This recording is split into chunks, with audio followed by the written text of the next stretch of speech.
Hello friends, welcome to AshVal சமையல்.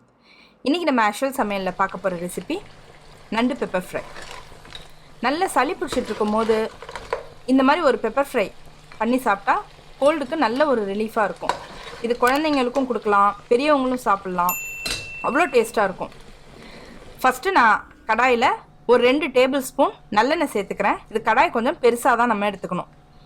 அதில் நான் ஒரு 2 ஸ்பூன் சோம்பு தூள் சேர்த்துக்கிறேன். ஏன்னா நம்ம சோம்பாக சேர்க்குறதோட சோம்பு தூள் சேர்த்தோன்னா ஃப்ளேவர் நல்லாயிருக்கும். ப்ளஸ் நான் வேறு எந்த மசாலாவும் சேர்க்கல, வெறும் சோம்பு தான் சேர்த்துருக்கேன். இப்போ இதில் ஒரு 15 சின்ன வெங்காயம் நான் பொடியாக கட் பண்ணி அதையும் நான் சேர்த்துக்கிறேன். ஏன் நான் இதை கட் பண்ணி சேர்க்குறேன்னா சீக்கிரம் இது வதங்கிடும். பாருங்கள், நல்லா வதங்கிடுச்சு.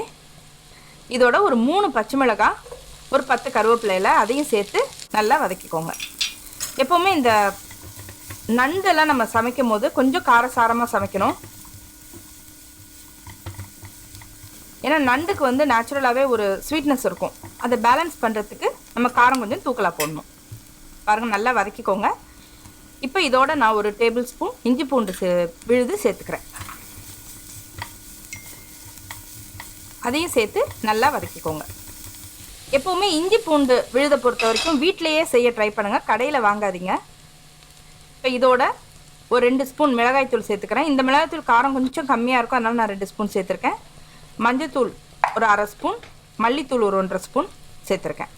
உப்பு இப்போ நான் ஒரு 1/2 ஸ்பூன் உப்பு நான் சேர்த்துக்கிறேன். சேர்த்து இது எல்லாத்தையுமே நல்லா வதக்கிக்கோங்க. பாருங்கள், நல்லா மசாலாலாம் கோட் ஆகிடுச்சு, நல்லா வதங்கிடுச்சு. இப்போது தக்காளி ஒரு 3 மீடியம் சைஸ் தக்காளி நான் எடுத்துக்கிறேன். எடுத்து பொடியாக கட் பண்ணி அதையும் நல்லா வதக்கிக்கோங்க. இப்போ மார்க்கெட்டில் வர தக்காளியெல்லாம் பார்த்தீங்கன்னா அவ்வளோ சீக்கிரம் வதங்குறது இல்லை. அதனால் கொஞ்சம் மூடி போட்டு ஒரு 3 நிமிஷம் அப்படியே விட்டுருங்க. பாருங்கள், நல்லா வதங்கியிருக்கு. இந்த மாதிரி மசாலா ஒரு பேஸ்ட் மாதிரி ஆகணும், அந்தளவு நல்லா வதக்கிக்கணும். மசாலா வதங்க வதங்க தான் டேஸ்ட்டு. இந்த ஸ்டேஜில் நான் கழுவி வச்சுருக்கேன் நண்டு. நான் 1 கிலோ நண்டு வாங்கியிருக்கேன், சின்ன சைஸ் நண்டு தான் நான் வாங்கியிருக்கேன். இப்போ அதை நான் கால் தனியாக உடம்பு தனியாக எடுத்திருக்கேன். அதை நான் இப்போது இந்த மசாலாவில் வச்சிடுறேன்.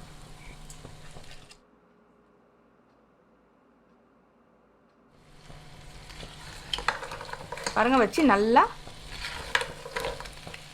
பரட்டி விடுங்க. நண்டை பொறுத்த வரைக்கும் ரொம்ப ஈஸியாலாம் நம்மளால் பரட்டிட முடியாது, கொஞ்சம் கஷ்டப்படணும். பாருங்க, இப்போ மசாலாலாம் நல்லா கோட் ஆகிடுச்சு. இப்போ நான் இதில் ஒரு 1/2 கப்பு தண்ணி விடுறேன். நல்லா தண்ணி விட்டு 2 பரட்டு தட்டி விட்டுருங்க. போதும், 1/2 கப்பு தண்ணி இதுக்கு போதும். இப்போ இதை ஒரு மூடி போட்டு ஒரு 10 நிமிஷம் வேக விட போகிறோம். ஆனால் 10 நிமிஷத்தில் நடுவில் ஒரு 2 தடவைனாலும் எடுத்து நம்ம கிளறி விடணும். பாருங்கள், நான் 2 தடவை கிளறி விட்டேன் நடுவில். இப்போ 10 நிமிஷம் கழித்து நண்டு நல்லா வெந்திருக்கு. பாருங்கள், கலரும் நல்லா ஆரஞ்சாக சேஞ்ச் ஆகிருக்கு. பாருங்கள், அப்படியே நண்டு ஆரஞ்சாக சேஞ்ச் ஆனாலே வெந்துருச்சுன்னு அர்த்தம். இப்போ கொஞ்சம் உப்பு செக் பண்ணிவிட்டு நான் ஒரு 1/2 ஸ்பூன் உப்பு சேர்த்துக்கிறேன். அதோட ஒரு 2 ஸ்பூன் மிளகுத்தூள் சேர்த்துக்கிறேன். உங்களுக்கு மிளகுத்தூளே போதும்னா மிளகாத்தூளை கம்மி பண்ணிவிட்டு கூட நீங்கள் மிளகை எக்ஸ்ட்ரா ஒரு ஸ்பூன் சேர்த்துக்கலாம். போட்டு நல்லா பரட்டி விட்டுக்கோங்க. இந்த மசாலா பொறுத்தவரைக்கும் இந்த மசாலாவே கொஞ்சம் சாதத்தில் போட்டு பரட்டி சாப்பிட்டிங்கனாலே அவ்வளோ டேஸ்ட்டாக இருக்கும். ஆக்சுவலாக இந்த கரண்டி யூஸ் பண்ணக்கூடாது. நான் இதை நண்டு கிளறதுக்கு எனக்கு கொஞ்சம் இது வசதியாக இருக்குங்கிறதுனால இந்த கரண்டி நான் யூஸ் பண்ணுறேன். நாமளாக நான்ஸ்டிக் பாத்திரத்துக்கு இந்த கரண்டியை நம்ம அவாய்ட் பண்ணுறது நல்லது. பாருங்கள், மசாலா ரெடி ஆகிடுச்சு. இப்போ இந்த ஸ்டேஜில் நான் என்ன பண்ணுறேன், ஒரு 1/2 ஸ்பூன் நல்லெண்ணெய் சேர்த்துக்கிறேன்.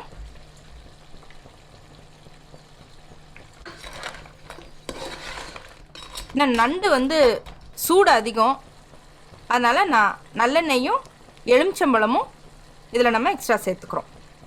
இதில் நான் ஒரு 1/2 மூடி எலுமிச்சம்பழம் சேர்த்துருக்கேன். பாருங்கள், சேர்த்து நல்லா இதை கிளறி விட்டுருங்க. பாருங்கள், நல்லா மசாலாலாம் கோட் ஆகி நண்டு ரெடி ஆகிடுச்சு. கொத்தமல்லி தூவி இறக்க வேண்டியது தான். இதை நீங்களும் வீட்டில் செஞ்சு பாருங்கள், கண்டிப்பாக உங்களுக்கும் பிடிக்கும். இந்த வீடியோ பிடிச்சிருந்ததுன்னா லைக் பண்ணுங்கள், ஷேர் பண்ணுங்கள், கமெண்ட் பண்ணுங்கள். நீங்கள் ஃபஸ்ட் டைம் பார்க்குறவங்களா இருந்தால் என்னோடய சேனலுக்கு சப்ஸ்கிரைப் பண்ணுங்கள். தேங்க்யூ.